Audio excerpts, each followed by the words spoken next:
The British government will hold emergency talks later to decide how to deal with the seizure of an oil tanker by Iran. The outgoing Prime Minister Theresa May will chair the meeting, while her Foreign Secretary Jeremy Hunt is expected to press for an international diplomatic response rather than immediate sanctions. The British vessel was captured on Friday, apparently in retaliation for the impounding of an Iranian tanker in the UK territory of Gibraltar earlier this month. Our diplomatic correspondent Paul Adams reports. Iranian Revolutionary Guards boarding the Stena Impero on Friday afternoon, carrying out a two-week-old threat to seize a British vessel. Iran said the tanker broke the law. The ship's owners and the British government say this simply isn't true. You must not impair, impede, obstruct or hamper the passage of the MV Stena Imperio. Earlier, tense exchanges as a British warship, HMS Montrose, attempted to stop the ship being taken. Please confirm that you are not intending to violate international law by unlawfully attempting to board the MV Stena. But the Revolutionary Guards were determined. With HMS Montrose too far away to intervene, they warned the tanker to obey. You are ordered to change your course to 360. 360 degrees immediately. If you obey, you will be safe. Over. We followed the ship every second and every minute, and the tanker never left international waters. We understand that the crew are in relatively good condition, but it's a stress situation for everyone. The Stena Impero was sailing through the Strait of Hormuz in Omani waters when it was boarded. At its narrowest, the strait is 20 miles wide. A fifth of the world's oil passes through it. The tanker was forced to turn north towards the Iranian coast. All this is happening because a tanker carrying Iranian oil is still being held by the authorities in Gibraltar. The Grace 1 was intercepted by Royal Marines earlier this month. It's accused of trying to smuggle its cargo to Syria in breach of EU sanctions. Another British warship, HMS Duncan, is on its way to the Gulf to replace HMS Montrose. The government is facing criticism for failing to protect British shipping. If we want to continue playing a role on the international stage, bearing in mind that threats are changing, all happening just beneath the threshold of all-out war, then we must invest more in our defence, including our Royal Navy. Iranian television has broadcast these pictures showing the tanker now flying an Iranian flag. A local official says the investigation could take a month or more. Officials here in Whitehall have spent the weekend figuring out Britain's response. The Cabinet's Emergency Cobra Committee is due to meet again in the morning, and the Foreign Secretary Jeremy Hunt will make a statement later. I understand he'll say that Britain is working with other countries to improve maritime security, and he'll emphasise the kind of international diplomatic response Britain is trying to achieve. Paul Adams, BBC News, at the Foreign Office. Now, we will be speaking to Dr. Jim Walsh, who testified before the US Congress in favour of the Iran nuclear deal later in this bulletin, so do stay with us for that. And Iran hoists its flag over the seized British tanker despite calls to defuse tensions. Let's get more on that story, that situation between Iran and the UK.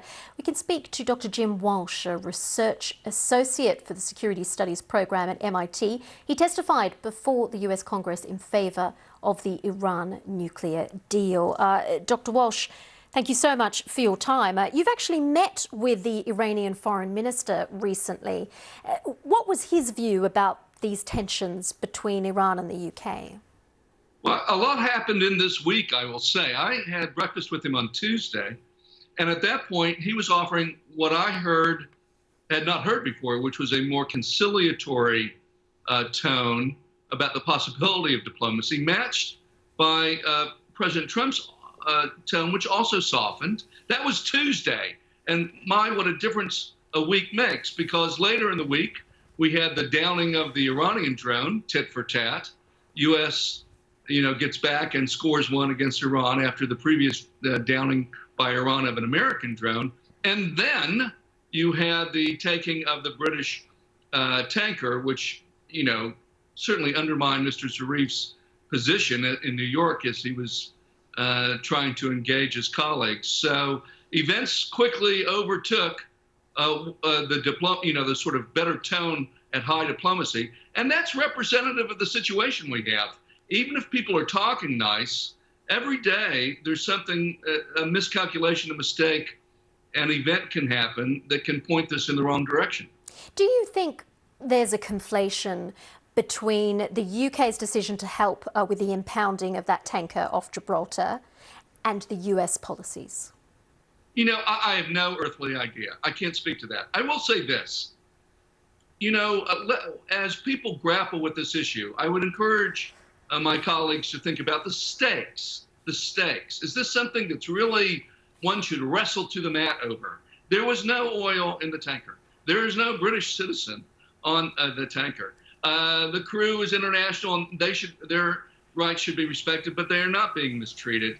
It seems to me, I know there's a lot of talk, and you heard it in the previous report prior to this interview, about rushing more ships to the Strait of Hormuz. Is that really a good idea? It seems to me that the diplomacy, let's swap this out. That's where this is headed eventually I just wonder, though, about the thinking coming from Iran. How unified is the Iranian government versus the Iranian Revolutionary Guard, given they seem to be posturing when it comes to the UK? They've raised that flag on that tanker. Yeah, it's fair to point out that the UK did seize their tanker first, you know, and they may have been right to do that because of EU sanctions, whatever. Might be technically correct to do that. One wonders about the use of discretion, considering that things are getting worse, not better in the region. The U.S. has this maximum pressure strategy and is trying to strangle Iran, strangle it economically. Iran is now pushing back. We've had drones downed. Every 2 months, Iran's going to make a new announcement about its nuclear program. That means September 6th, November 6th. So I don't know that it was a great idea to seize this in the first place. But your point is correct. In Iran, you know, it's the Islamic Republic of Iran, and so it has a more decentralized system of government. And so Foreign Minister Zarif may have the nuclear portfolio, but I'm pretty sure the Revolutionary Guard has the portfolio for the Strait of Hormuz. And so different organs can do different things, which makes it more complex, therefore more likely to break down by mistake. And again, I would say if people are going to send a bunch of warships to protect tankers, we're going to have a small space crowded with a lot of military ships. And it seems to me that increases, not decreases, the likelihood of mistake. Dr. Jim Walsh, it's such a complicated issue, and it is developing faster than we can keep up with almost. Yes. Dr. Jim Walsh from MIT, thank you so much for your insights. Thank you.